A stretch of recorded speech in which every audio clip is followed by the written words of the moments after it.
नमस्कार दोस्तों, मैं हूं डॉक्टर प्रियंका। आप देख रहे हैं dental and skin care solution. I am a dentist, also a certified cosmetologist. आज के इस वीडियो में हम बात करने वाले हैं, अगर आपके मसूड़े नीचे चले गए हैं तो ऐसी कंडीशन को घर में कैसे ठीक कर सकते हैं। कौन सा ऐसा समय आएगा जब आपको अपने डेंटिस्ट को विजिट करना जरूरी हो जाता है, और क्या क्या लक्षण होते हैं जब आपको ये पता चलेगा कि इसके बाद हमारे मसूड़े नीचे जा सकते हैं। मसूड़े नीचे जाने को हम साइंटिफिक टर्म में गम रिसेशन कहते हैं। अब ये गम रिसेशन कब होता है? सबसे पहले यदि आपके दांत के ऊपर अनड्यू फोर्स पड़ रहा है, या दांत के चारों तरफ बहुत ज्यादा खाना जमा हो रहा है, या फिर आप गलत तरीके से ब्रश कर रहे हैं। जैसे आपने बहुत सारे लोगों को देखा होगा कि वो हॉरिजॉन्टली ब्रश करते हैं। इन तीनों में से अगर कोई भी एक फैक्टर मौजूद है तो आपके गम्स नीचे जा सकते हैं। अब मानते हैं कि आपके दांत के चारों तरफ बहुत सारा खाना फंसा रहता है। ऐसे में सबसे पहले क्या होगा? सबसे पहले आपके गम में इरिटेशन होगी, धीरे धीरे गम स्वेल करेगा।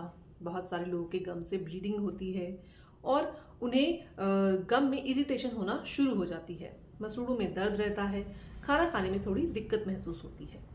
शुरुआती लक्षण यही होते हैं, मसूड़े में इन्फेक्शन होता है। धीरे धीरे अगर आप इस चीज को इग्नोर करते रहते हैं, गम्स का ट्रीटमेंट नहीं करते हैं, तो अब ये जो खाना है वो इन्फेक्शन को बढ़ा देता है।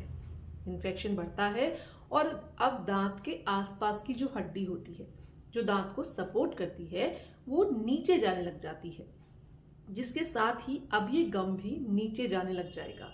इसी को कहते हैं हम गम रिसेशन। अब अगर ये गम रिसेशन बिल्कुल शुरुआती स्टेज में है, यानी कि अभी 1 या 2 mm का गम रिसेशन हुआ है, आपको दांत पहले से थोड़ा सा लंबा दिखने लग गया है, ऐसे केसेस में यदि आप अपने दांत पर ध्यान दे लेते हैं, आप अपनी गम्स का ट्रीटमेंट कर लेते हैं, तो वापस से ये जो बोन लेवल है ये बढ़ जाता है। गम्स अपनी पोजीशन पर वापस आ जाते हैं और हम गम जो रिसेशन है उसे पूरी तरह ठीक कर सकते हैं। ये बिल्कुल शुरुआती कंडीशन होती है। अब मानते हैं कि आपने इस कंडीशन को भी अवॉइड कर दिया। धीरे धीरे ये गम रिसेशन बढ़ता रहेगा। अब आपको अपने दांत काफी लंबे दिखने लग जाएंगे। इस समय आपके दांत की जो हड्डी है, जो दांत को चारों तरफ से सराउंड करती है और दांत को मजबूत बनाती है, वो काफी नीचे चली जाती है।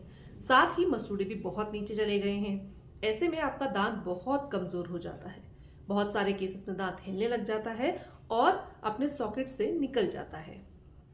अब अगर अभी आपका दांत हिल नहीं रहा है लेकिन गम रिसेशन हो चुका है, तो ऐसे केसेस में भी आपको अपने डेंटिस्ट को विजिट करना चाहिए। सफाई करके इस प्रॉब्लम को जहां पर गम रिसेशन है वहां तक रोका जा सकता है, ताकि जो ये प्रॉब्लम है और आगे ना बढ़े।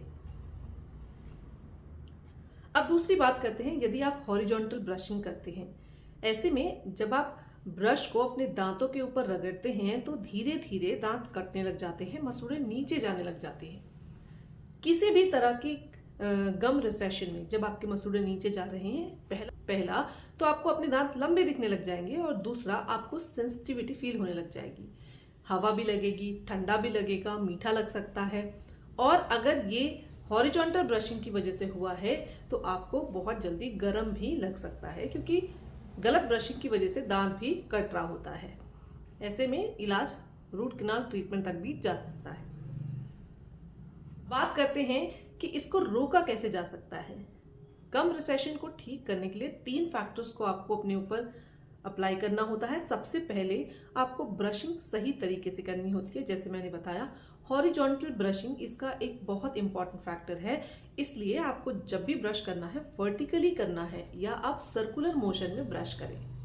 दूसरा, अगर आपके गम इन्फ्लेम्ड है, उसमें से खून निकल रहा है और आपको हल्की हल्की स्वेलिंग आ रही है, तो ऐसे केस में आपको अपनी सफाई पर ध्यान देना है। घर में गुनगुने पानी में नमक डाल के कुल्ला कर सकते हैं। एलोवेरा जेल आप अपने मसूड़े पर लगा सकते हैं। फिटकरी के पानी से कुल्ले कर सकते हैं। 1 ग्लास गुनगुने पानी में हल्की चुटकी भर आपको फिटकरी का पाउडर मिलाना है और उससे आप कुल्ला कर सकते हैं। गम रिसेशन को रोकने के लिए आपको दांतों के चारों तरफ बहुत अच्छे से सफाई करनी है। अगर सफाई करने के बाद भी खाना नहीं निकल रहा है, बहुत हार्ड हो गया है, तो ऐसे केसेस में आपको डेंटल क्लिनिक पे जाकर डेंटल स्केलिंग करवानी ज़रूरी है। और तीसरा बड़ा कारण होता है गम रिसेशन का अनइवन फोर्सेस। बहुत सारे लोग जो उनके दांत हैं टेढ़े मेढ़े होते हैं, जिसकी वजह से अनड्यू फोर्सेस लग रहे होते हैं। अगर आपके दांत टेढ़े मेढ़े हैं, अनड्यू फोर्सेस उस पर लग रहे हैं और आपको अपने दांतों का मसूड़ा नीचे जाते हुए दिख रहा है, तो ऐसे केसेस में आपको अपने डेंटिस्ट को विजिट करना है। आपके दांतों के अकॉर्डिंग क्या ट्रीटमेंट सूटेबल है, या तार लगेगा, या जो भी ट्रीटमेंट होगा आपके डेंटिस्ट आपको बता देंगे। तो गम रिसेशन मेजर 3 कारणों से होता है, तीनों के बारे में मैंने आपको बता दिया। इससे रिलेटेड अगर आपका कोई और डाउट हो तो कमेंट करके हमें ज़रूर बताएं। हमसे जुड़ने के लिए चैनल को अभी सब्सक्राइब कर लें। मिलते हैं अगले वीडियो में, तब तक के लिए बाय बाय, टेक केयर।